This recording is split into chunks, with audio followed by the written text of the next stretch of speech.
Olá, você está no ConectaCast e o papo hoje é cultura e qual? A que vem sendo feita aqui no Pará, depois da vinheta.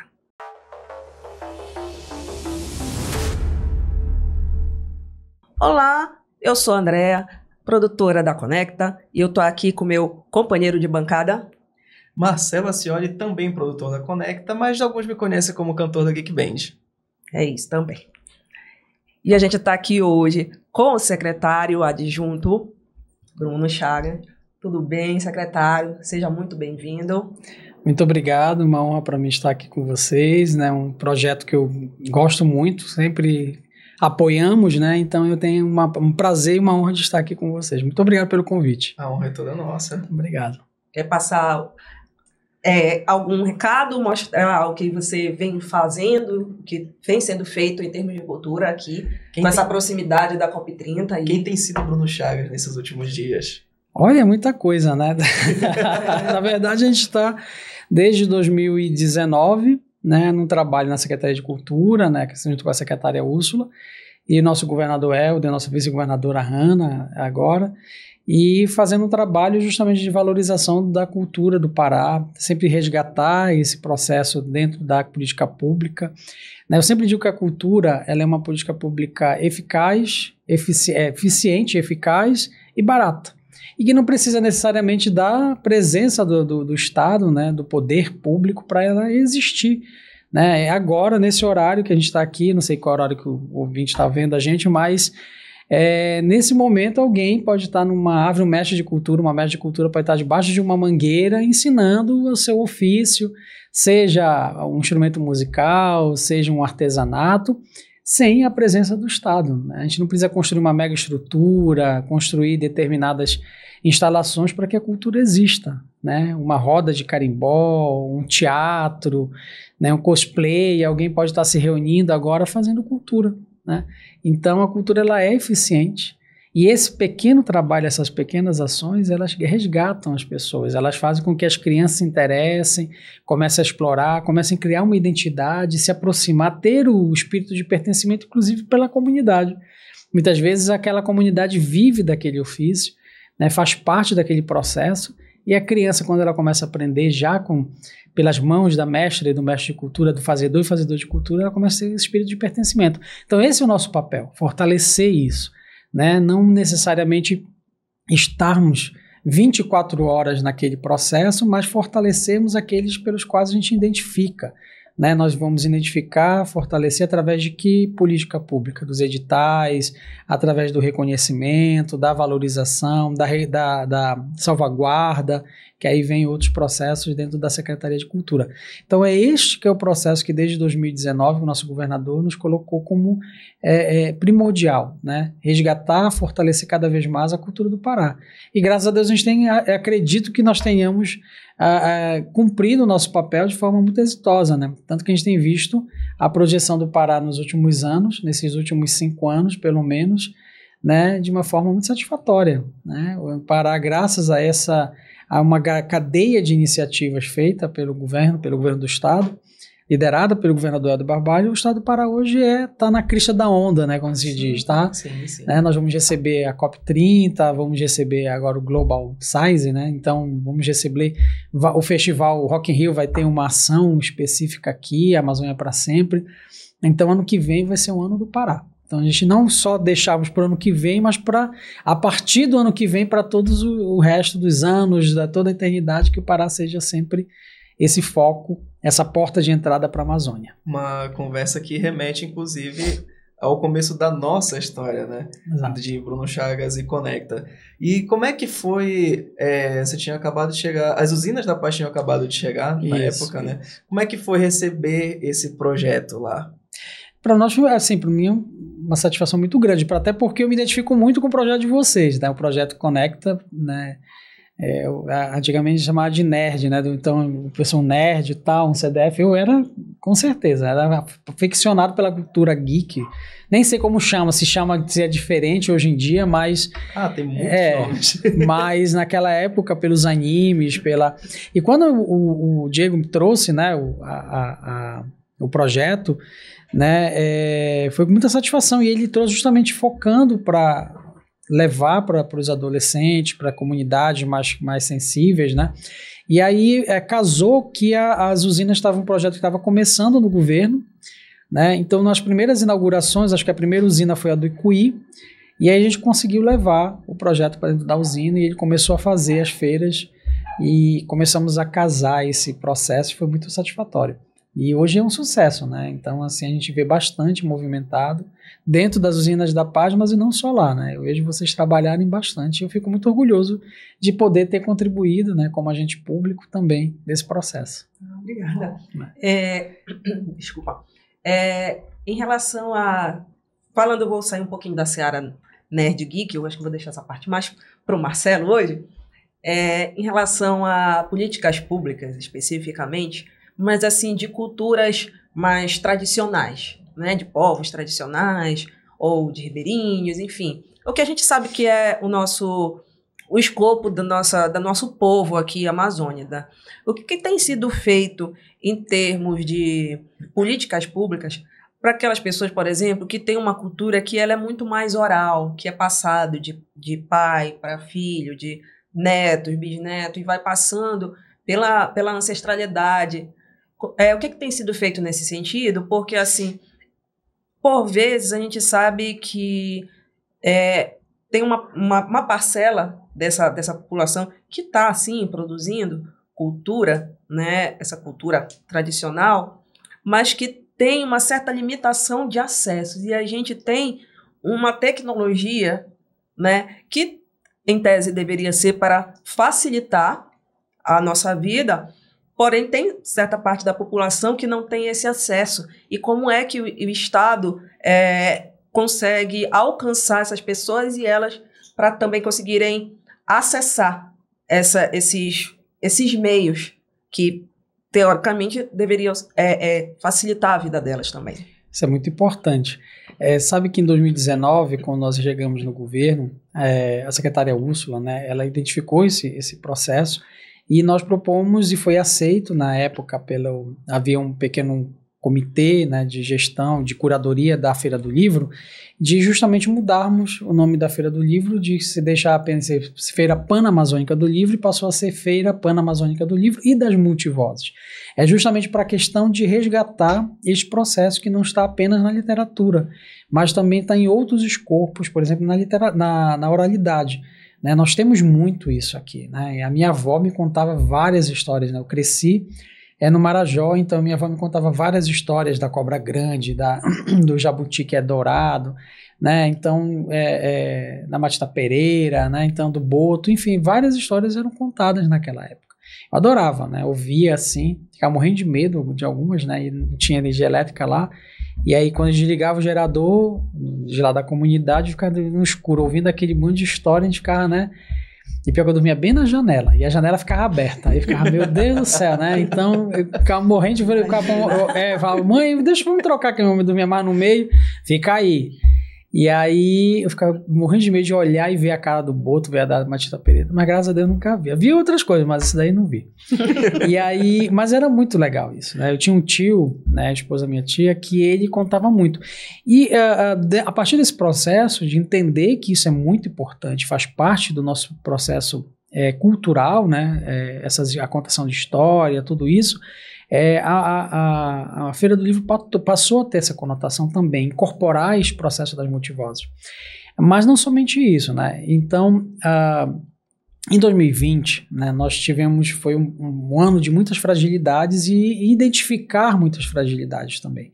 E nós identificamos que o Estado do Pará, que nós precisávamos fazer ações de medidas emergenciais, para não desampararmos, principalmente fazedores e fazedoras de cultura, identificamos um apagamento digital em muitas regiões. Né? Então, a gente percebeu que não havia...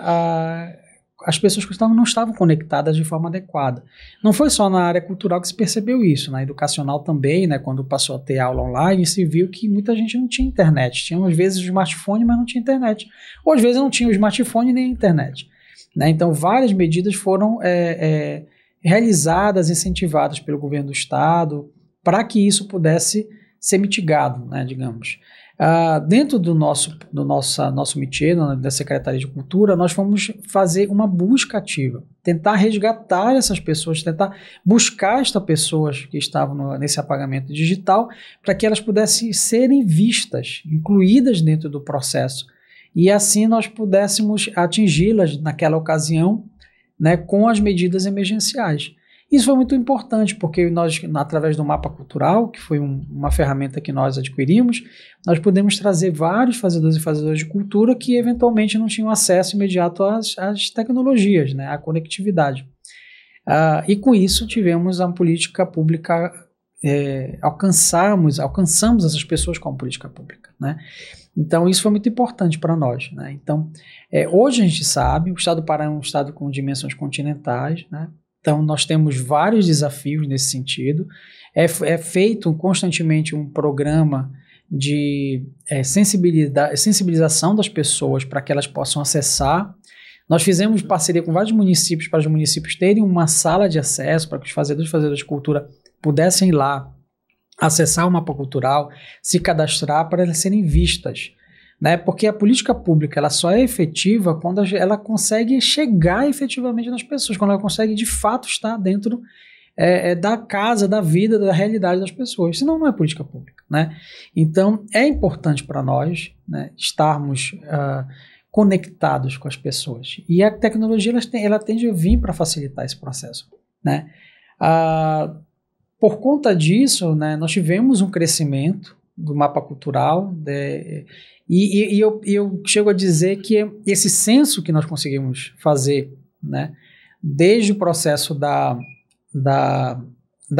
pandemia, né, desse banco de dados, hoje nós conseguimos desenvolver e trabalhar com isso. Falta muita coisa, bastante coisa. Nós temos trabalhado constantemente, nós tivemos a consolidação das políticas públicas que surgiram de forma emergencial, que foi a Aldir Blanc e depois a Paulo Gustavo.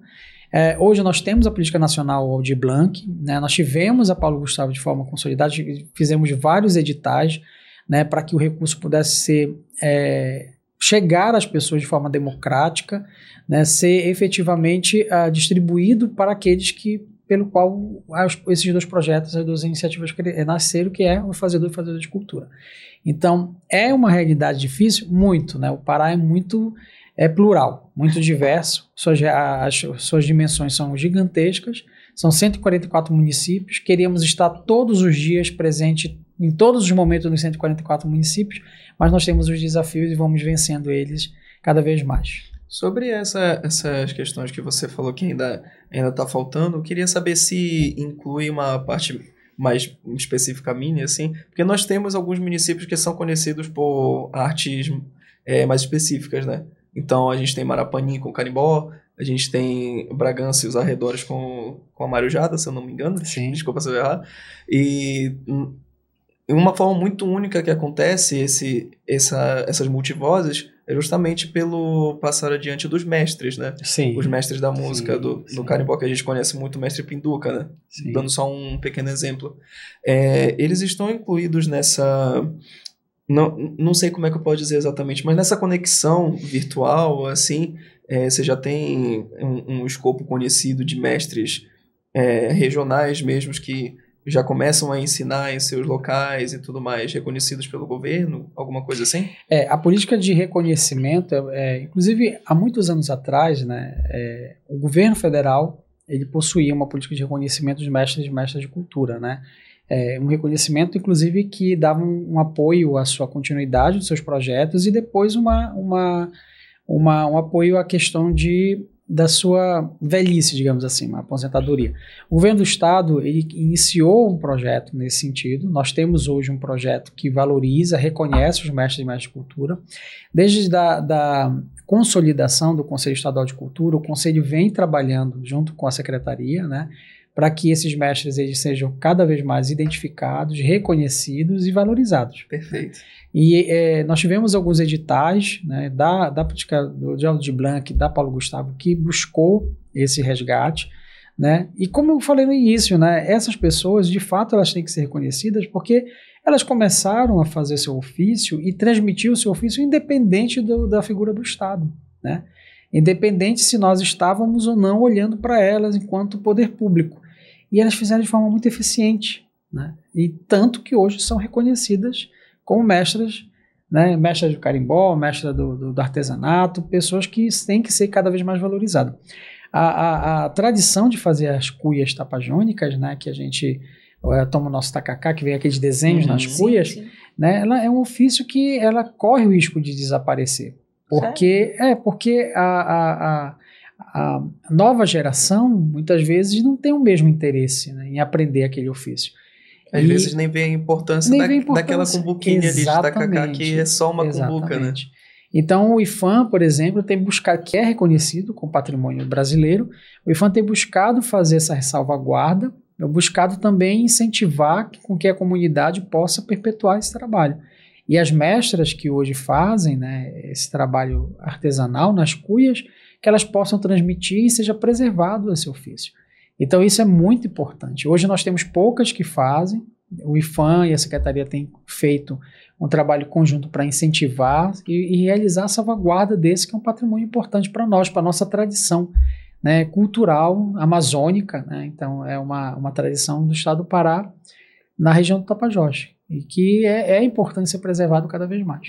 E só uma pergunta antes de passar para o André, onde é que a gente como público mesmo, interessado na cultura e tudo mais, como é que a gente pode encontrar esses mestres para talvez buscar um conhecimento, aprendizado, assim, através das políticas públicas? Muitos deles estão no mapa cultural, né? Nós temos hoje um sistema que é o mapa cultural, vocês podem acessar. Lá no mapa cultural tem um mapa do estado do Pará e tem, se você clicar lá, tem umas janelinhas que você vai ver quantas pessoas estão inscritas naquela região, naquele município, né? E quem são essas pessoas. A gente pode filtrar, por exemplo, eu quero ver o artesanato, vai aparecer quem são os artesãos, eu quero ver música, quero ver, aí na música o carimbó, quero ver, sei lá, a dança, o teatro, né? A cultura digital. Então tudo isso nós temos hoje dentro do mapa cultural, que ele pode te dar, fazendo os devidos filtros, ele pode te dar essa informação. Inclusive, na primeira edição da Conecta, que foi lá na FCP, um dos artistas foi lá que eu procurei, porque ele esteve aqui há algumas semanas, o Aquino, e eu não sabia como acessar, e assim, estava começando-se a se falar sobre mapa cultural, né? Era algo que não estava tanto, foi a pandemia mesmo que trouxe nosso conhecimento do mapa, né? E a importância, né? A importância, porque, caramba, tem tanta coisa sendo feita aqui, autoral. E aí, quando a gente abre lá, é uma infinidade de artistas de todos os segmentos. A gente não tem ideia. Eu quero um artista tal, vai lá no mapa cultural. Tem lá, é incrível, é assim, uma iniciativa e tanto. E a gente pensa assim, parece uma coisa muito... que na verdade, uma coisa muito simples. Sim. Muito simples, mas faltava alguém ir lá e tomar a iniciativa e fazer. Só faltava isso, né? Porque, assim, na hora que a gente só sabe a importância que é quando realmente acontece uma coisa assim, né? Uma pandemia como foi, a gente passou por tudo aquilo que a gente passou, né? E como é que iam ficar esses artistas? Eles vão ficar desamparados? E aí vieram as leis, né? Lei Aldir Blanc primeiro, depois Paulo Gustavo, enfim. E eu achei tudo isso assim, muito, muito incrível, que foi uma parte, inclusive, até que o Diego teve uma certa participação assim, no gerenciamento, que era no momento que ele estava fazendo ali a pós-graduação dele. Então, parte da Aldir Blanc foi gerenciada ali pelo grupo da universidade onde ele fazia a pós-graduação, né? Então, ele ficou muito a par do que estava acontecendo, né? E aí, aquele momento de formulação de edital e tudo mais, e aí todo mundo pensando assim, e aí, como é que vai ser? Como é que vai ser aquele mestre que ele não tem nem, sei lá, nem a quinta série, mas que ele tem a tradição dele, que ele passa de um para outro, né? Para os seus pupilos e tudo, como é que vai acessar? Então, eu lembro desse processo, como é que vocês estavam pensando nessa situação, como fazer esse edital, gente? Coitado, como é que ele vai ler esse edital? É um negócio que é meio extenso, né, para ele. Ele mal Inclusive, a gente procurou até flexibilizar a questão de documentação na época. O poder público, como o recurso é público, a gente tem responsabilidade com o recurso público, evidentemente. Mas no período da pandemia, houve essa questão da flexibilização de alguns documentos, né? E a buscarmos facilitar os projetos serem escritos. Essa situação de documento, né? Porque alguns realmente não tinham seus documentos Exatamente. de identidade, não tinham certidão de nascimento, não tinham RG. E como é que faz? Eram mestres que mal tinham uma 5ª série, outros nem passaram, na verdade, pela escola e não tinham documentos. É verdade. E foi importante fazermos isso, porque assim conseguimos atingir efetivamente quem precisava. Sim, descobre-se que a pessoa praticamente não passou por um processo de cidadania, né?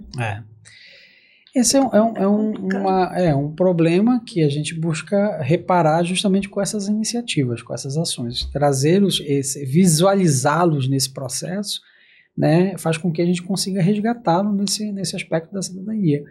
Né, flexibilizar isso, que tem que convencer, a gente teve o papel também de tentar convencer as esferas de controle, né, de flexibilizar as regras rígidas, né, do edital.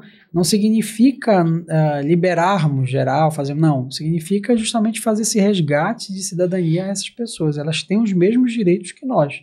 Assim como elas têm os seus deveres e obrigações, nós temos os deveres e obrigações, nós temos os mesmos direitos também. Então não é só, né, a rigidez, né, da lei por eventualmente nós termos aquele processo. Mas mais uma vez eu falo, a política pública ela só é eficiente quando ela chega lá nas pessoas. Então não adianta sonharmos uma política pública linda, perfeita, mas se ela não chegar nas pessoas, ela não se concretizou, não se realizou. Então facilitar, darmos possibilidade das pessoas terem a capacidade de entender e estarmos efetivamente dentro desse processo, participando e apoiando para que eles possam entrar nesse panorama, nessa nossa visão, faz parte do nosso compromisso, né, do compromisso do governo, que eu falo governo e Estado, enquanto figura mesmo, entidade, de resgatar as pessoas. Essa salvaguarda também é importante. E aí a gente falou sobre quem é o secretário adjunto, Bruno Chagas. A gente deu um panorama do que está acontecendo na cultura do Pará, né? Agora eu quero saber de outra coisa. Diga. Vamos deixar um pouquinho mais leve. Vamos. Quem que é o nerd, o geek, Bruno Chagas? Eu era muito nerd. Quem que é? Eu era, na época o pessoal dizia nerd, CDF, falava um monte de coisa, né? Eu era um pouquinho, né? Eu fui Eu sempre adorei anime, naquele período. O meu anime favorito era o Cavaleiros Zodíacos, mas assistia Dragon Ball, Naruto, Shurato.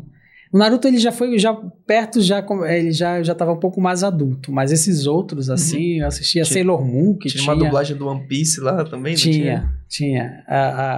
Assistia Sailor Moon. Eu lembro que tinha uma outra que era das cartas de Yu-Gi-Oh! Sakura Card Captors. Sakura também assistia. Assistia tudo isso.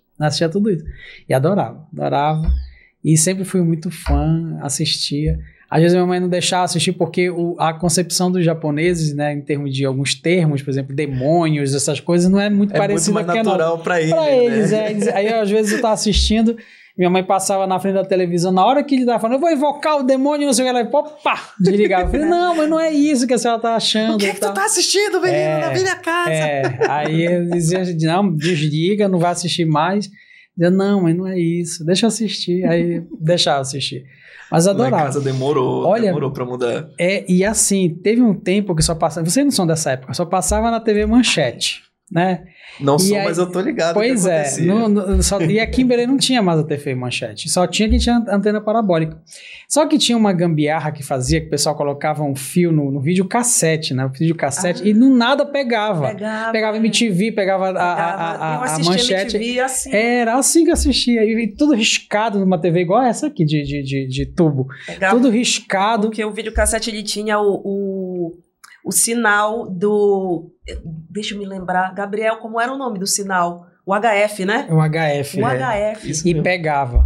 E eu ficava tão feliz quando pegava aquilo. E eu conseguia assistir Cavaleiros Zodíacos que passava à tarde.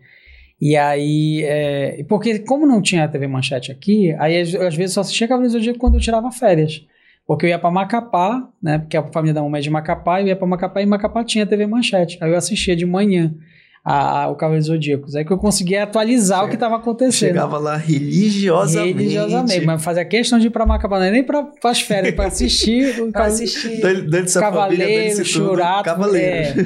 Tudo isso. Era muito fã. E adorava, ficava assistindo assim, maratonava tudo, que virou uma febre. Comprei CD, fiz a minha mãe comprar CD. Aquele do Sandy Júnior? Não, o CD dos Cavaleiros dos Zodíacos, que tinha as músicas dos Cavaleiros dos Zodíacos. Tem tinha sempre alguém no Cavaleiro. Tinha tudo. Os bonecos eu cheguei a tentar colecionar, mas na época era muito caro, então não tinha tanta condição assim. Tinha aquele de 10 reais que era desse tamanho. Às vezes aí que vendia no camelô na Presente Vargas eu comprava um monte, mas a gente queria aquele que vinha na caixa da Mattel, que era lindo, não sei o quê. E aí ficava morrendo de vontade. Eu até ganhei recentemente um do meu signo, de um amigo do Baena, que é o fotógrafo, inclusive. E ele até me deu um, muito legal. E aí eu fui em São Paulo, né, e fui lá na Liberdade e vi também um do Cavaleiro do de Ouro, né, do signo de Leão, comprei também um. Ganhei o do Baena e comprei o outro também. Primeira vista, assim, né? E tinha uns figures, né, imagens assim, nossa, enormes. Action figures da Cavaleiros. Caríssimo. Eu falei, não vou comprar ainda dessas aí. Era isso e Lego. Né? E gibi, né? Adorava, lia gibi. Lego era uma ostentação, continua sendo, na verdade, né? Porque a minha mãe falava isso, não, quando eu crescer, não importa a idade que eu tenho, eu vou ter Lego. Abriu a loja da Lego aqui. Agora sim.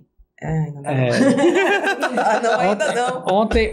Ontem eu fui a gente foi no shopping comprar um presente, aí eu falei, eu vou comprar um presente lá na Lego para um sobrinho. E aí eu fui lá, acabei comprando um negocinho da Lego. Minha mãe disse, essa casa vai ser a casa de Lego, tu vai fazer uma parede de Lego. É caro, mas olha, não resisto. Eu parcelo lá no cartão, tudinho, porque... Até falo pra ela, disse pra ela, a gente entrou no carro, eu disse assim, é porque é minha infância, quero resgatar esse processo, esse momento. O primeiro que eu ganhei, eu acho também, era já pra final da adolescência, porque com muito caro, não tinha condição de comprar isso.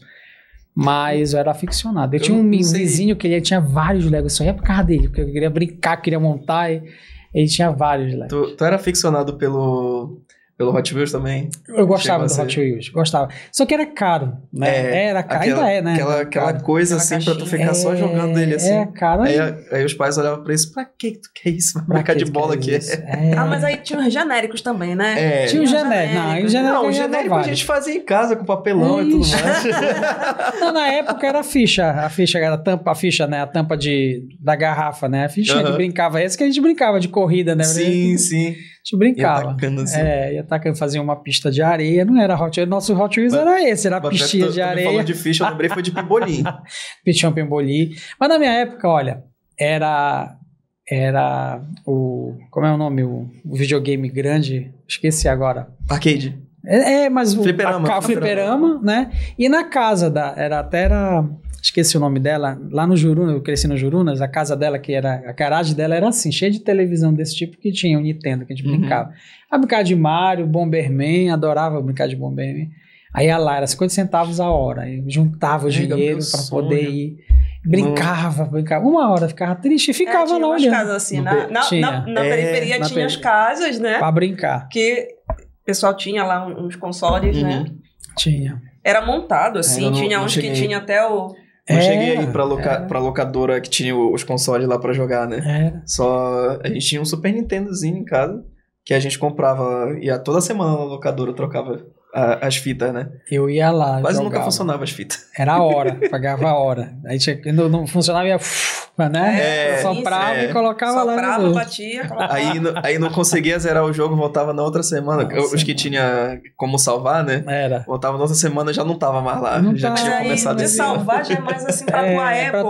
Pra não era muito daria também. Não, na época era... deixa eu anotar o código aqui, gigantesco, pra poder lembrar. Era bem legal, gostava muito. Eu juntava o dinheiro, assim, às vezes juntava o dinheiro da semana, juntava o dinheiro do ônibus, ia a pé pra escola, pra poder ir no sábado, que a minha mãe só deixava ir nos finais de semana. Minha mãe, tu vai viciar. Aí, só no sábado. Só podia no sábado e no domingo. Aí guardava o dinheiro e ia a pé, né? Agora ela vai saber que ela vai ver, aí ela vai ir a pé. Às vezes eu não ia a pé porque ela ficava olhando, né? A gente saía de manhã cedo, ela ficava olhando a gente lá no parada. Aí voltava a pé, guardava o dinheiro para poder gastar no final de semana.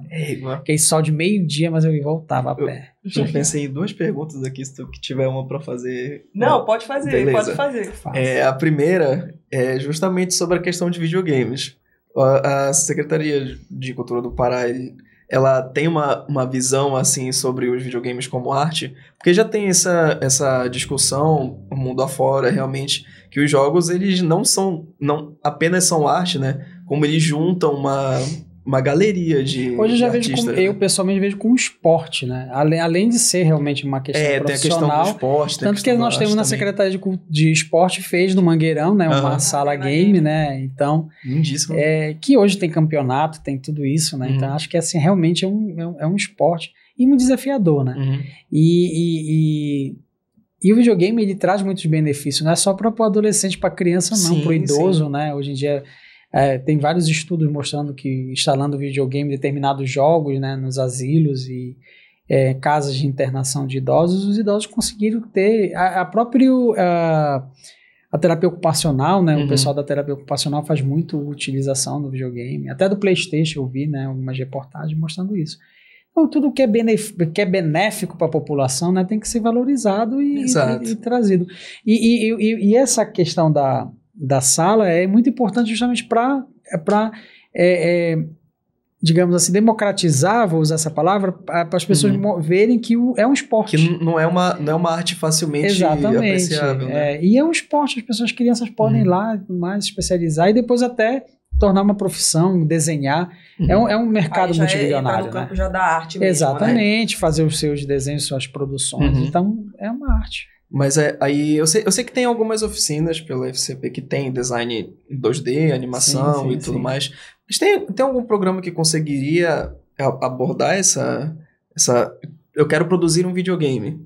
Eu quero produzir um jogo, realmente. Eu tenho como recorrer ao governo, de alguma forma? Olha, eu acredito que nos editais nós temos a cultura digital, né? E eu acredito que lá nós tenhamos uma linha que pode ser incorporado nesse processo. Eu acho que é uma coisa muito importante, inclusive para nós mesmos identificarmos isso, porque é interessante, né? Às vezes a gente olha muito para a cultura popular e aí a gente esquece essas novas tecnologias que daqui a um tempo, né, vai estar cada vez mais sedimentado. Essas novas tecnologias que, quando pequeno, com certeza todo mundo imaginava, se eu fosse fazer meu jogo, seria assim, dessa forma. Assim, então já fica de olho. Tem como você conseguir fazer seu próprio jogo. Vai ser difícil. Mas tudo é difícil nessa vida. Tem política pública que vai te acolher nesse sentido, sim. Tem acolhimento para você. É importante. E aonde eu queria chegar, na verdade, que a gente já chegou a falar de ofício do videogame aqui, né? Mas na verdade era sobre o ofício do universo geek mesmo. A gente tem uma aliança cosplay, né? De vários grupos, realmente. Sim. República, Infinity, etc. Abraço, gente. Que são pessoas extremamente capazes que... tem como ofício fazer o próprio cosplay, tem todo... Envolve costura, envolve pintura, envolve não sei mais o que lá. Puxando até um pouco da questão dos mestres, esse pessoal conseguiria ser reconhecido de tal forma pelo Estado? Olha, realmente... Porque não tem, de certa forma, a maioria não tem idade para isso, né? Sim. Que são realmente jovens, que têm esse ofício e tudo mais, esse talento, né? Mas não sei se poderia ser considerado, realmente. Porque é uma arte, assim, bastante artesanal. Uma arte bastante artesanal, mas que envolve a cultura de fora, né? Não chega a ser não necessariamente. De fato. Não. Realmente. Alguns. Assim, o início, né? Inicia na Ásia, né? Japão, especificamente. Mas se popularizou. Claro que a gente, com a nossa linguagem amazônica, enriqueceria muito o cosplay, assim. Talvez os meninos ainda não tenham enxergado tanto, não tenham tido ainda essa visão. Vamos aqui fazer um negócio de uma Matina Pereira. Mas nós temos vários gibis que contam a história, né? Pois mas enfim. Mas de qualquer maneira, é muito ali, é muito artesanal, é muito assim, também oralidade. Não existe um manual. Sim. Como fazer um cosplay. Não existe. Ele vai surgindo à medida da necessidade, do que eles querem inovar. Sabe que nós tivemos alguns editais voltados para a criação dos quadrinhos, né, dentro da Secretaria de Cultura. Tem o Beco dos Artistas na Feira do Livro, né, que a gente procura valorizar também o pessoal que produz os seus próprios materiais, os quadrinhos, poder expor lá e vender. Né? Então, é uma cultura que está dentro do nosso corpo, dentro da nossa visão. E também. O pessoal do quadrinho aqui, eles já utilizam que a nossa linguagem amazônica, né? Sim. De repente, é uma questão de vocês também abrirem um pouco, né, a mente aí para introduzir a nossa linguagem, o nosso sotaque amazônico no cosplay, né, Pout? Do nada... Tá aí, né? Do nada virou um sermão aqui. Isso é legal, velho. Mas eu queria ver, sei lá, uma coisa assim. Mas a gente tem muita coisa, tem muito... É muito iconográfica, né? Muito imagética a nossa cultura. Tem bastante coisa aí pra ser explorada. Uma coisa que acaba ficando meio confusa, assim, mas algo meio estranhas, é porque a gente tem, sim, a questão das fantasias, né? Das lendas e tudo mais, só que mais dentro do teatro. Em si, o teatro mais formal, digamos assim, né? A gente não tem... eu vou fazer um saci super-herói ali pra ir no evento, digamos assim. Um evento... um exemplo bem meia boca, assim. A gente não tem essa iniciativa, de fato, né? Até porque... É meio difícil fazer... Eu quase nunca vejo personagem de terror, né? Que a gente vê essas histórias muito mais de uma forma aterrorizante. Terror, é verdade. É mais pro lado do terror. Eu acho que o máximo que eu vi foi... né? O máximo que eu vi foi o Five Nights at Freddy's, que é aqueles animatrônicos gigantes e tudo mais. Mas já tem um artesanato voltado a essas lendas. Só que aí é a questão de fazer o pessoal trazer esse artesanato pro cosplay. Talvez até orientalizar isso. Se for o caso, né? O paraense sabe falar de qualquer cultura, né? Teve um menino que fez que fez a da Maquitaman. Lembra? Sim.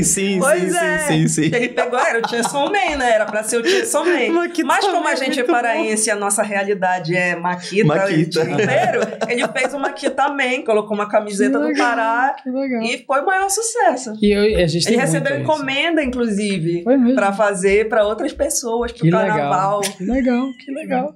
E tu sabes que tem uns quadrinhos que eles exploram isso, né? E aí, realmente...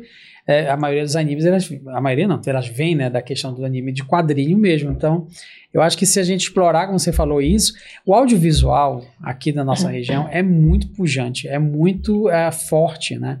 Então, se de repente, nós temos inclusive alguns editais voltados para o audiovisual, e de repente o audiovisual voltado para a questão do anime, voltado para essa questão de pegar essas histórias que está ali nos quadrinhos e transformar, né, elas... Acho que vai começar a sedimentar e de repente a gente pode ver cosplay da Matilda Pereira, do Boto estilizado, né? Da Cobra Norato, das histórias que a gente está acostumado a ouvir. Se eu ver alguém interessado em fazer anime, eu vou mandar esse podcast para eles. Pronto. Que legal. Já vai ter tudo que precisa. Não só disso, tem as lendas indígenas mesmo, né? Sim. Eu lembro que foi muito premiado também, acho que já é do nosso tempo, porque acho que pegou todo mundo aqui.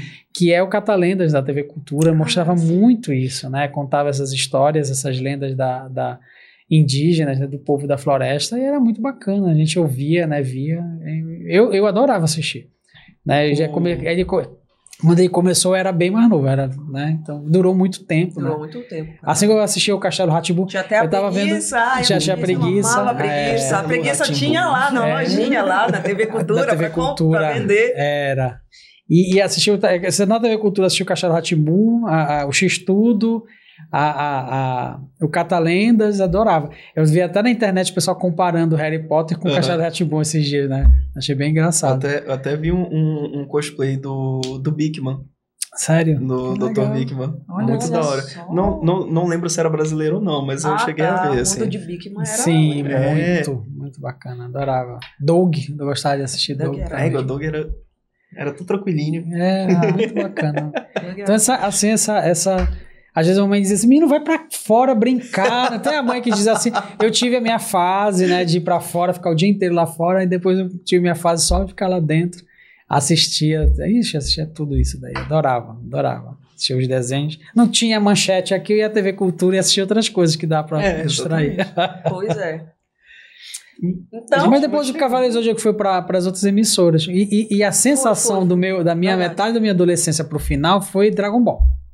Sim. Eu chegava da escola, antes de almoçar, e assistia Dragon Ball, porque passava acho que uma da tarde. Depois ela foi pra Band, né? Foi na Band. Foi na Band, Akira. Assistia.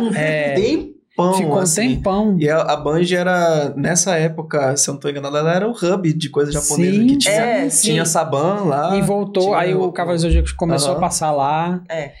Mas assim, a minha sensação era o Dragon Ball. Ixi, nem vamos começar o Power Ranger aqui, que a gente vai levar muito mais tempo. Assistia Power Ranger, eu gostava. Porque, na verdade, o Power Ranger já foi foi bem mais pra cá. Sim, mas lá nos anos 80, eu falei Power Ranger de exemplo. Porque os Sentais, né? Porque o Power Ranger é a versão... Kamen Rider Black. Pois é. Eu lembro do Jaspion, mas o Jaspion era muito novo. Flashman, os Sentais, né? O Jaspion era bem novo. Changeman. Eu lembro que passava na Globo o Jaspion antes da escolinha do professor Raimundo. Né? Olha só, gente, eu tô contando a minha idade aqui. Começou na manchete, mas não tinha manchete em Belém, a manchete fechou em Belém. Fechou, E aí quando começou a passar na Globo, passava antes da escolinha ou depois da escolinha, que passava à tarde, no final da tarde.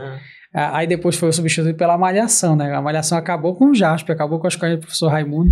Eu adorava assistir. Pois e aí quando começou a passar, gente, a Malhação também foi muito antiga. Tô me entregando. Porque os Sentais... Eu assisti lá pelos anos 80, né? Assim, anos 80, que tinha os Sentais, que veio pra cá, que deu pra assistir ainda na manchete, foi o Flashman e o Changeman. Aí tinha... Nossa, Cybercop era da hora, hein? Esse eu não sei. Esse daí eu tive que baixar pra assistir. Demorei 2 dias pra baixar o primeiro episódio. Mas eu falo assim de Sentai, né? Porque tinha os Metal Man, né? Tinha aquele que era policial, que ele era parecido, inclusive, com o Robocop. Como era o nome, Gabriel? Não era Cybercop? Não. Ele tinha motinha também, tinha um corpinho de metal. Kamen Rider? Não. Não, porque ele era um policial. Eu sei de qual tu tá falando. De Banjiraya, não. Não. Banjiraya? Não era Jiraiya. Não. O Jiraiya era ninja. Tinha o Giban. Então era Giban, pronto. Ele era policial. Porque tava assim no auge. Ah, sim. Olha aí. Eu jurava que o Giban era outro, eu tava confundido. Não, ele era policial também. Que eu acho que foi mais ou menos na mesma época assim do Robocop, aí tava um auge, assim. Eu acho que fizeram tipo uma versão do Robocop pra lá, japonesa. Né? É, isso aí. Muito bacana. Tipo isso, assistia muito isso. Assistia. O pessoal fala assim, era de ouro da televisão, mas naquela época também era maravilhoso a televisão, que hoje se produz agora com streaming, tem tanto conteúdo, tanta coisa. Né? Aí a gente às vezes eu abro, primeiro que eu abro a Netflix, só é dorama, porque a mamãe ela assiste o dorama na minha conta. Aí dorama, aí eu tenho que ficar procurando o que eu vou assistir. Aí até agora eu não uso mais a minha, porque meu perfil é o primeiro. Então ela entra no primeiro, né, que eu compartilho com ela. E aí se eu entrar no primeiro é só dorama. Aí agora ela me falou, não, agora eu tô entrando no meu, que eu criei um perfil só pra ela. Mas antes era dorama. Agora é a sensação. Né? Um dia desse olha, teve um dia que passou uma reportagem no domingo, no Fantástico, só sobre dorama, e nós tínhamos combinado de sair. Ela fez tudo programado, porque ela tinha que estar em casa na hora do Fantástico, ela queria assistir a reportagem do dorama. Gente, foi tudo apressado, a gente ia indo para um shopping, ela passou... Vou procurar no Galpei. Quando tava chegando perto de 8 horas, bora. Eu falei, mas ela não tá comendo, a minha sobrinha tá comendo. Não, engole que a gente já vai embora. Pra assistir o bendito dorama. Ao programa do dorama, assim. Ai, meu pai. Que hoje é febre, né, deles. Eu tentei resistir, mas... eu assisti acho que uma vez só, não assisti o dorama. Eu não recomendo não, porque uma vez que a gente começa, pega o gosto. Eu sou estranho nesse quesito, porque o único dorama que eu assisti não foi coreano, foi japonês. Foi japonês. Nem sabia que já é dorama. Na verdade, tem japonês, chinês, taiwanês. O pessoal gosta muito dos tailandeses. É mesmo, eu não tinha assistido. Taiwaneses. Taiwaneses ou tailandeses? Taiwaneses. É tailandês ou taiwaneses? Tem dos dois. Qual que é o mais preferido? Tailandês? Ah, tá. Então pronto. Vocês têm uma especialista ali. Aqui. Os universitários. De dorama. Mas aí, dá vontade de pegar uma garrafa de café e comprar um pão ali, uma manteiga pra ficar aqui Mas eu sou Ju. Eu sou Ju. Horas. Eu sou... tu já tá desvirtuando aí. Não, mas não é pra falar de dorama. Se é pra falar de dorama, Aí vai começar, né? Vou ligar pra mamãe aqui, ela vai tratar contigo. Pra próxima conversa, traz a mãe, porque o tema vai ser dorama. E abriu um restaurante dorameiro aqui, coreano, né? E lá na Cidade Nova. Já fui, ela foi. Ela foi, tirou várias fotos com os negócios que tem lá. Tem também os totens. A Tati do Doramei. Tem esse restaurante, tem o pessoal da Rádio K-Space também, que é uns box só de snack coreano. É mesmo? É muito gostoso, inclusive, eu provei num evento que eu fui. Muito top. Só procurar lá no Instagram. Beijo pra você, gente. Tô entregando a minha mãe aqui. Quiser trazer aqui, ó. Aí ela já vai brigar comigo. Como é o nome que tu falou? Eu vou levar ela pra... Pode patrocinar aqui a gente. Levar ela lá pra são gente provar. São gente fina. Eu já fui lá, olha, aprovado. E pessoal... a gente já vai chegando no final, infelizmente. Se deixasse, a gente ia continuar aqui 1h30, facilmente. Facilmente, assim. Sim. Porque entrou no assunto de dorama, aí já viu, aí, né? Pronto. Não, dorama, anime. Anime, dorama. Então, eu queria pedir pro senhor falar alguma coisa, que você tem algum recado, que a gente não entrou considerações finais. Suas considerações finais. Não entramos tanto assim, né? Mencionamos, mas não entramos no assunto COP30. Mas se quiser falar alguma coisa para o público em relação a isso e, enfim, deixar suas considerações finais. Olha, eu acho... Que ela falou da COP30 para falar nas considerações finais, aí vem assim, gigante, várias coisas, né? Mas spoilers. Gente, a COP, ela é um evento climático, né? Então, assim, eu acho que é um evento importantíssimo para nós, porque a COP, ela, no final das contas, ela trata do que é o nosso futuro, na nossa existência, a nossa sobrevivência. A gente que vê muito anime, a gente vê os animes, alguns assim, do pessoal colonizando outros planetas, indo em viagens interestelares, mas a gente não tem isso hoje. A gente não tem isso. A gente está começando a discutir. E a gente só tem esse lugar para viver, né? Então, a gente não tem outra terra. A gente não vai ali, não, esse daqui não deu certo, bora ali. Não tem como a gente vive aqui e aí a gente tem que cuidar desse lugar, né? Então a COP, ela é um momento em que os notáveis, os cientistas, os delegados dos países, eles sentam para justamente discutir isso. Então é um evento climático de alto nível das organizações das Nações Unidas, é o maior evento da ONU fora de Nova York, fora da Assembleia Geral da ONU, então, que é a sede de Nova York, cedia, né, a ONU. Então, é uma oportunidade para nós, é uma janela de oportunidade para mostrar a Amazônia, para mostrar Belém. Belém é a cidade, é a capital mais antiga da nossa região, da ocupação europeia, né? Então, é a cidade mais antiga da região norte, da Amazônia. Então, é a oportunidade de mostrarmos Belém, a nossa cultura, que aqui se faz muita cultura, uma cultura diversa, plural, né? Então, a COP, ela é essa janela de oportunidade de nós mostrarmos para o mundo que as pessoas... Porque não adianta, e o nosso governador ele fala muito isso, de falar apenas da floresta em pé, mas e as pessoas que vivem ali, né? Então, sustentabilidade hoje se discute não apenas a árvore em pé, mas a relação nossa com a árvore em pé e a forma pela qual nós vamos continuar vivendo e sobrevivendo dessa forma sustentável, garantindo a sobrevivência, a permanência da continuidade da floresta e a nossa, né? E a nossa continuidade. Nós temos que cuidar. Eu acho que a palavra é isso, né? É hora de a gente aproveitar, nós temos tantas oportunidades que o mundo nos deu, que este orbe nos deu, né? Que esse pontinho de areia do universo, né, nos dá.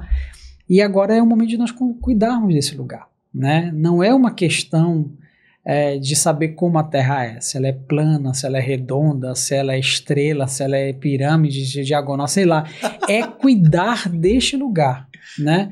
E tratar este lugar com realmente respeito, né? Com tratar as pessoas que estão ali há mais tempo que nós, convivendo com esse meio ambiente. E aí vem o povo da floresta, isso é importante trazê-los para o debate, e é por isso que vai acontecer a COP aqui, que é a oportunidade da gente olhar para nós. A Amazônia é o maior bioma do mundo, né? A gente já sabe, quando eu era adolescente, a gente falava que era o pulmão do mundo. A gente sabe que não é o pulmão do mundo, né? Mas no Brasil, especificamente, é responsável diretamente pelas alterações que nós estamos vivenciando. Nós vimos aí que a região sudeste, São Paulo, passou quase um mês tendo o pior índice respirável do mundo. Às vezes a gente via na televisão que era a China, né? Mas não, a gente viu São Paulo por causa das queimadas. Então é hora de a gente começar a mudar. Essa hora, na verdade, já passou, mas agora, tanto que hoje, desde o ano passado, exatamente, desde o ano passado, a ONU declarou emergência climática. Então é o momento de nós agora olharmos e dizermos, não, a gente tem que fazer alguma coisa agora, né? E às vezes a gente pensa assim, o que eu vou fazer? Pequenas ações, separar o lixo, consumir, tomar um banho mais curto, né? Não ficar com a torneira ligada enquanto está escovando os dentes, enquanto está fazendo a barba. A mesma coisa do chuveiro, liga o chuveiro, toma, se molha, passa o shampoo com o chuveiro fechado, passa o banho de chuveiro fechado, depois se molha. Então, pequenas coisas de ligar a lâmpada, né? Já é um hábito que nós temos por causa da conta de luz, mas começar a ter esse olhar para o meio ambiente e um olhar próximo. Essa realidade não é uma realidade distante. Belém passou, acho que no mês de setembro nós tivemos dias sem chover, uma cidade que chove todos os dias. Chegamos a ter 20, 25 dias sem chuva em Belém. Uma cidade que chove, que a gente está... É tradição, é cultura a gente dizer aqui chove todos os dias. Então é aqui. As alterações do meio ambiente estão aqui na nossa porta, na nossa casa. Né? É quando a gente fala assim, nossa, está tão quente, é um sol para cada um. Está relacionado com isso. Não é apenas o efeito estufa, não é apenas as mudanças climáticas, é o nosso comportamento, o nosso tratamento, nossa relação com o meio ambiente. Não é uma relação nem de inferioridade, nem de inferioridade, é uma relação de igualdade. Então, como igual, nós temos que tratar com respeito. E a COP ela vem justamente fazer isso, e a gente cobrar das pessoas que estão liderando, né, o nosso país, o nosso mundo, que elas tenham essa mesma responsabilidade. E eu digo, não estou puxando sardinha, não estou puxando saco de ninguém, mas eu digo que o governador ele tem essa sensibilidade, buscou isso desde 2019, trouxe o Pará para esse protagonismo, né, das alterações climáticas, tanto é que nós vamos sediar a COP aqui. Então é muito importante para nós, é uma janela de oportunidade, o mundo vai estar de olho, são 15 dias, em novembro do ano que vem o mundo vai estar de olho, e as oportunidades já estão chegando, né? Nós vamos ter aí evento Alok, nós vamos ter eventos na área da cultura, né? Outros eventos que terá essa oportunidade, uma oportunidade de nós mostrarmos que aqui não é apenas floresta, são pessoas também. E esses eventos têm que ser limpos também, né? Limpos, importantíssimo a gente pensar dessa forma, né? E cuidar, né? A gente tem que cuidar de nós mesmos e do nosso meio ambiente. Belém vai ficar entupida. A gente está acostumado, cheio, né? Daqui a 2 semanas Belém já está entupida de novo também, né? Verdade, a gente está acostumado. Pessoal, para vocês que querem saber mais dessa personalidade que esteve com a gente aqui hoje, o Bruno Chagas, vocês podem seguir ele lá nas redes sociais, @Bruno Chagas _. É isso, né? Isso mesmo. Vocês podem, inclusive, ver uma coisa que a gente não comentou aqui, que é justamente a tatuagem do Aiolo de leão. Que é incrível. É muito bonita, gente. Muito bonita mesmo. Deu pra caramba, mas não é bom. É bom. A tatuagem é legal. Pena, né? Eu gosto. Valeu a pena, né? O meu vai dizer, não é não. É sim, é legal. Valeu a pena. Eu gosto. E a gente já vai chegando ao final. E não esqueça... curtir, compartilhar, comentar. Clica no sininho. Clica no sininho para receber as notificações. É muito importante para o nosso canal crescer e chegar em mais pessoas. Vai ter no Spotify também isso daqui, né, Gabriel? Sim, Spotify. Você do Spotify, um abraço para vocês. Muito legal, um abraço. Eu fazendo um abraço para vocês, eles não estão nem vendo. Eles não estão vendo. Enfim. É o Marcelo, gente, é o Marcelo. Então, é isso. Até o próximo programa. Até mais, gente. Tchau, tchau. Tchau, tchau. Tchau, tchau.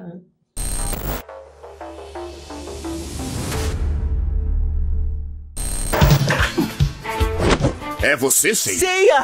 É você! Sim, sou eu. Seiya? Sim, sou eu. Seiya! É você! Sim, sou eu. Seiya? É você? Seiya! Você? Seiya? É você! Esmeralda? Seiya! Quer dizer, Seiya? Você! Você? Sim, sou eu. Seiya? Seiya, você! Deu? Seiya? Meteoro de Pegasus!